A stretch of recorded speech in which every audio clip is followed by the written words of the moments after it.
GameStop has finally given us the signal we have been waiting for. We're going to talk about that signal, which seems a little bit bullish, but there's a few problems going on with it. So we need to talk about GME, and we're going to get into some technical analysis for the SPY Qs, Apple, Tesla, Amazon, NVIDIA, AMD, and Meta going forward, looking at AMC, and then we're going to get into this GME thing that just happened, a 2-hour MACD seeing a curl up, so we got to talk about it.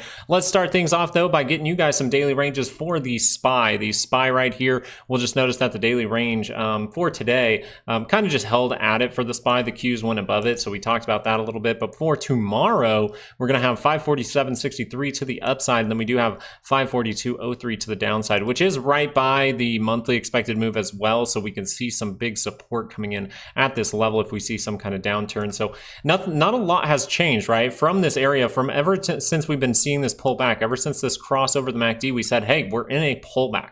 We are in a pullback as of right now. That is all that this price action is telling you. We pull back down close to the center line, and if that crosses up, that could mean, hey, we're going to go up and make a new high. We're going to test this high, maybe go make a new one. So we'll watch out for that. Notice that that daily expected move is up here towards this level. So if we see that pop up and drop right back down, we might have a little divergence on our hands that's a little bit closer to going into a negative trend. I just want you guys to be aware of things happening in the future. That way you can react to it, okay? Now, why would this bounce come? Well, we talked a lot about this live. I think we even mentioned it last night. The 30-minute divergence here for the SPY. Yeah, you get one more dip down, okay? But this really just looking like, hey, good divergence, good tapering, good divergence right here on the MACD, and not necessarily the best on the RSI, but it is there. It is there, and when it's not the best on the RSI, you get these little dips like this, get a little double bottom. Awesome. You have a tiny, tiny one right here that is very, very significant for the 30 minutes, signaling, hey, upside is the most likely scenario. Once this does get it, it overall says, hey, there's going to be a bounce, and then if it can go positive, well, then you just might roll over this 2-hour, right? You might roll up the 2-hour in positive territory, which means positive things can happen. So we're paying attention to that. We will be live tomorrow morning. And if you want to learn a lot of this stuff, you only have about, 6 days left to get that course that's down in the description for just $100. And then the price is going up, guys. I just want you to be aware of that. If you want to learn about these indicators and how we do things, how to trade around these weekly ranges, it's very, very helpful. Now the Qs going forward. What's happening with the Qs? Well, we said the same thing about the Qs. Everyone asking, is this the major top? I go, well, it could be, but as of right now, we have to say this is overall a pullback. Now, the Qs didn't have that 30-minute signal, that 30-minute good divergence. So the Qs really are just starting to bounce from here, looking a little bit stronger than the SPY overall, but we can see this curling up at the MACD. If that happens, hey, we can test the high, we can go make a new one, and maybe we want to head towards a weekly expected move. That would be very, very interesting. I just wanted to pull up the 30-minute for you real quick to just show you guys how it's right near the center line. So I want to give you the bullish case. The bullish case was that 2-hour rolling up. The bearish case is going to be this 30-minute just curls down right away. If there is more structure that is needed down at this level to get a solid bounce from the Qs, we could see this roll down and then roll right back up, giving us some kind of double bottom. I just want you to be aware of that. That would be a nice little trade setup if it happened in front of us. That would be a good one right there. So pay attention to the 2-hour rolling up, the 30-minute rolling down, and you might need some levels to pay attention to. 483.24 to the upside and 475.52 to the downside, kind of holding near this low. So if this 30-minute does roll down, look if we can find some kind of structure down here in order to get some more strength to go higher. It just would mean we maybe need some more buyers from here to go higher. Maybe we need to dip down a little bit before that happens. So going into Apple, this one here had the divergence for this little pop. Now it's starting to drop off again. So maybe you get another little wonky divergence down at these levels. It really looks like it doesn't want to break through here. So that's interesting. But 30-minute goes positive. Okay, that'd be awesome. If it curls over, well, we got to say negativity, beat the low, go a little bit lower, watch out for divergences down here is overall what I would say. Now the 2-hour, the reason I wanted to talk about the 2-hour, I'm giving you bullish and bearish scenarios so that you can just react, because if the 2-hour curls up, that divergence might have had a little more to say. That little 30-minute divergence between these lows down here might have a little bit more action in it than you think. If it's able to turn up this 2-hour, we could see a positive move. Now, it's important to note here that this is a little bit far away, but it has been moving pretty good. So we still could test the high, go make a new one, but we just want to be aware anytime this 2-hour curls back over if we do get that pop, because we could get some kind of curl up and then that just gives us a lower high at this point. So we'll pay attention to that, but likely for this, you're going to see something like this if we're going to head upward, right? We're going to do something like this. You can see the left, you see the head, you see the right shoulder. Very, very simple structure there, but I think that that would be a good way for Apple to head up. The reason I'm a little bit weary about that is just because the weekly expected move is not that high, guys. I just want you to be aware there could be a lower high in store for Apple, or maybe something crazy, 32% chance for that. If you want to get those levels for Apple, by the way, those weekly ranges for Apple, you can get it on Patreon. It's down in the link in the description. Tesla, this one right now is actually creating some kind of divergence. Okay, now you have to take it with a grain of salt. You're trying to break through a level right now, which could be a bullish thing. Right now, this is bullish. There's nothing bearish about this right now, just the fact that you're creating some kind of divergence up at these levels for a triple top. So I want to pay attention to this, and I want to say, if this 2 hour rolls over, that's the MACD saying, hey, there might be a little pullback, or we're going to reverse this trend around and we're going to start to see a negative trend again from Tesla. So I want you to be aware of that. As we go into a 30-minute, we see this trickling up of the 30-minute. But if you just like really look at the RSI, you see this point right here that we're kind of testing as of right now. And you see divergence all across that. So you do have divergences here for some kind of pullback, and then you want to see if that's able to rotate back up into positive territory is the overall statement for the 30-minute, what it's showing you right now. So pay attention to it. You do have, I believe, daily momentum behind this as well, right? So you have daily momentum behind you. Upside does look potential. It looks like some upside potential, but I want you to see how it could reverse back around for Tesla. Amazon, going into Amazon, we just wanted to pay attention to, hey, there's divergences here. We got the little 30-minute pop. We're going to show you that in a second, but this thing looks like it could curl over, and you do have divergence. So that could mean, hey, if we start to take out this level, we start to cross that center line, we could really start a negative trend here. We really could start a negative trend here for Amazon. So I want you to pay attention to it. Has it crossed over? No. So this is still a bullish signal at this moment. There's nothing even saying pullback yet. But on the 30-minute, we talked about, hey, maybe it wants to go make that divergence. And this is kind of what I'm talking about with Apple, just on a different time frame. I'm seeing Amazon and I'm going, man, this thing is trying to pop again, and I just don't know if it has a ton of juice in that 2 hour. It's making that divergence. So ooh, that fades. Okay, so we crossed down. We haven't crossed the center line. It's still saying pullback. That could just rip right back up, right? You want to really pay close attention if you're trading on a 30-minute, because it can swing up and it can swing down very, very quickly. If you can't handle that, you maybe need to go to a higher time frame and trade based on that time frame. Okay, you'll be just fine. Stocks react the same in a 5-minute, the same in a monthly chart. It's just you see less crazy stuff in a monthly chart because there's more time in between, and you see way more crazy stuff on a 5-minute. So if the higher you go up in time frame, the easier your life will be. You just might have to be more controlled, make a little bit less money, and that's perfectly fine. The slow way is the fast way to make money in the market. It really, really is. So NVIDIA, what I wanted to talk about here on the 30-minute was, we talked about this bouncing up. There was some good news that came out or something for NVIDIA or something like that. So what I said would be a likely scenario, at least when I opened up live, I said right here, it would be nice for it to pop up, give another dip down, and then give us some kind of stronger base. But we quickly said, this is NVIDIA. So if it wants to, it could just curl up and go positive. And right now it's just going positive. So pay attention if that rolls over. That's kind of your bearish case. The bullish case is the 2 hour crossing up. And look at that thing. It looks like it wants to cross up. Positive territory is there. The reason I would pay attention to this is because your weekly expected move is not way up here.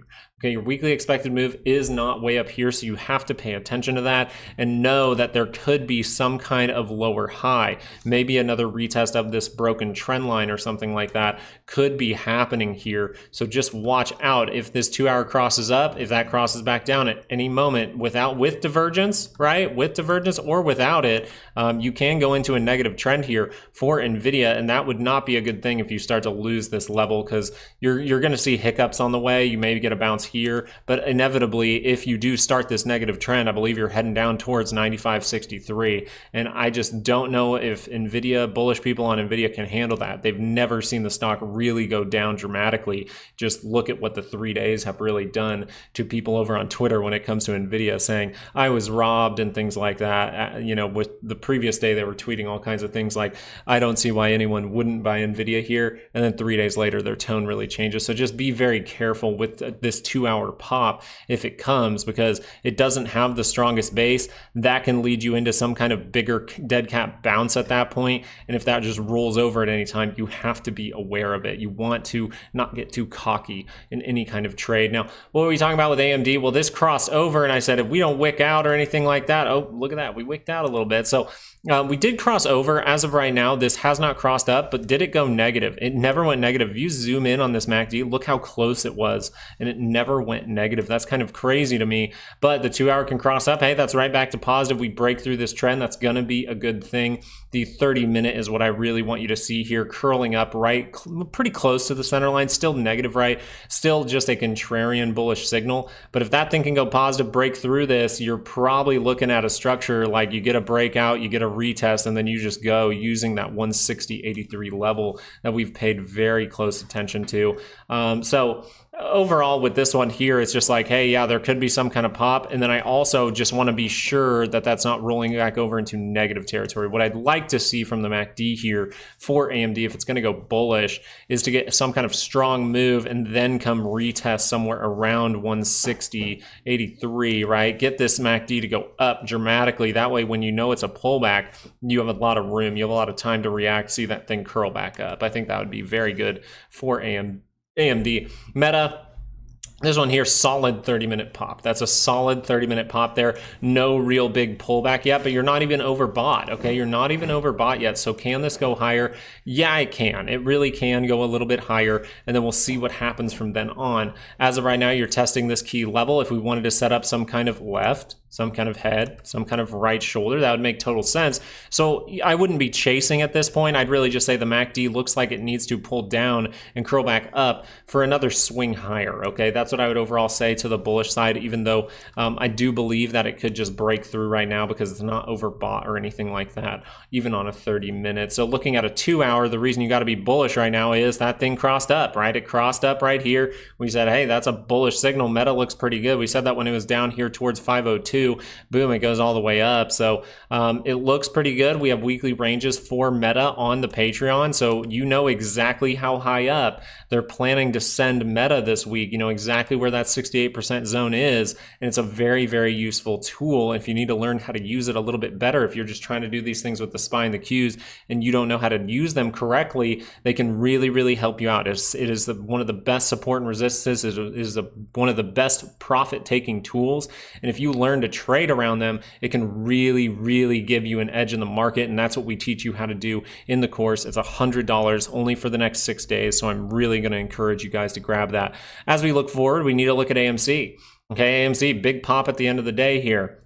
Now, is this going to be kind of like the past? We've seen little pops at the end of the day, like right over here on Monday. What did we get? We got this big pop, and then it farted out, right? It just looked bad. But the key thing here, I think, is we found that level of 437 back when this big pop happened. Back when this big pop happened, we were way up here and everyone live was asking me, where's the support to the downside? I said 437 looks like the level, and look at this, right when we lose it for just a little bit, boom, we gap above it. Very important there. What did we do today? Well, we used that level as support to then curl up a little bit. So we'll see, because the 2 hour needs to curl up and go bullish. That is really what I've been telling people. I'm like, the 2 hour, if that thing could at least turn up, then you have the chance for a bounce. And if that bounce can sustain itself and get into positive territory, well, you are back in a positive trend. The key thing for AMC to see some kind of gamma squeeze, just to start it off, you need a gamma squeeze first, right? You need a rapid buying of the stock before short squeezes can happen. 536. 536 is what you need to get above. This is what the options market expects for the week. And you're trying to find something unexpected that happens. So you need to get above that level. You need something they do not expect to happen. And that level is 536. They give you these numbers. I just do the calculation. That's all I do. So at this moment, do I see anything really even on the 30-minute? Well, we can pull up a 30-minute and just say this.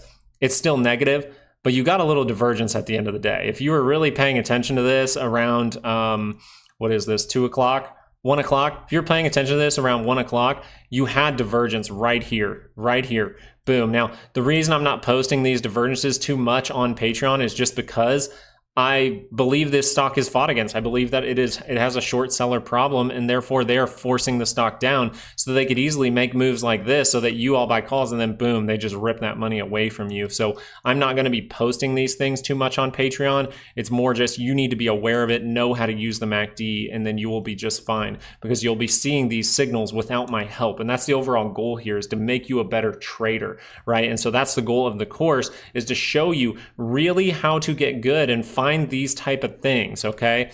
So just paying attention to that, you need the 2 hour to curl up next for AMC. Now the difference here with GME is GME had the divergence as well, by the way. You see it all the way across. It kind of violated it to the downside right here. That's once again why I'm not going to post it, but this is still a MACD getting closer to going positive. Is it positive yet? No. So this is just a bounce. This is a bullish contrarian signal for your MACD here, and this easily could just roll right back over. It really could, even with the strong bar. Now this could be a buyback from something. This could be a buyback from the company. This could be Roaring Kitty doing another move. We'll find out who caused this big move to happen, because I'm going to tell you right now, it's not retail.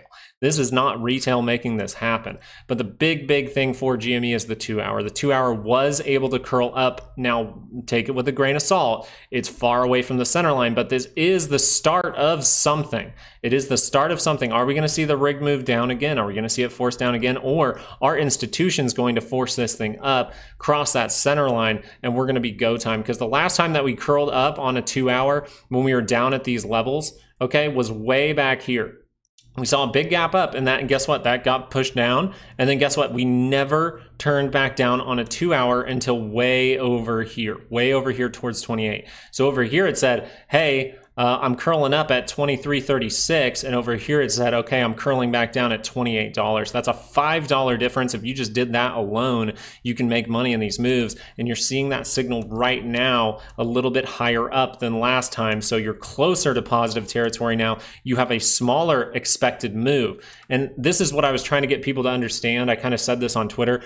The expected move is what the options market expects. It's what the algorithms expect. It's what the market maker algorithm expects.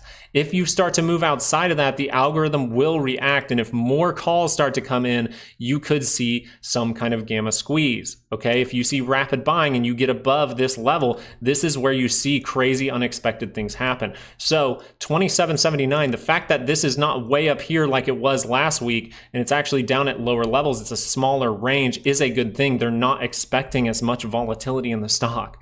They're still expecting a lot, but just not as much this week, and therefore you would say, hey, if that implied volatility is really coming down, they really don't expect anything this week, and boom, maybe this is something to pay attention to, because right when they don't expect something, that's when I said I think something will happen. I'm glad Roaring Kitty is quiet. I'm glad Ryan Cohen is quiet, because when they're quiet, the market maker algorithm and the market makers and everyone that's messing with this, the short sellers, they get no hints as to what is happening. This is the signal you really want to pay attention to. We mentioned it a million times live. The 2 hour curling up is really what you want to pay attention to for GME, because that says, hey, there's an opportunity here. If that fades back down, okay, I'm going to be patient again, see that opportunity again, and then you'll notice that one of the times you will be right. And with a stock like GME, if the problem comes to light and shorts start to get squeezed, you're going to make plenty of money. I mean, I'm just going to tell you right now, you're going to be just fine. So really, but just to learn from this moment, this is a contrarian bullish signal.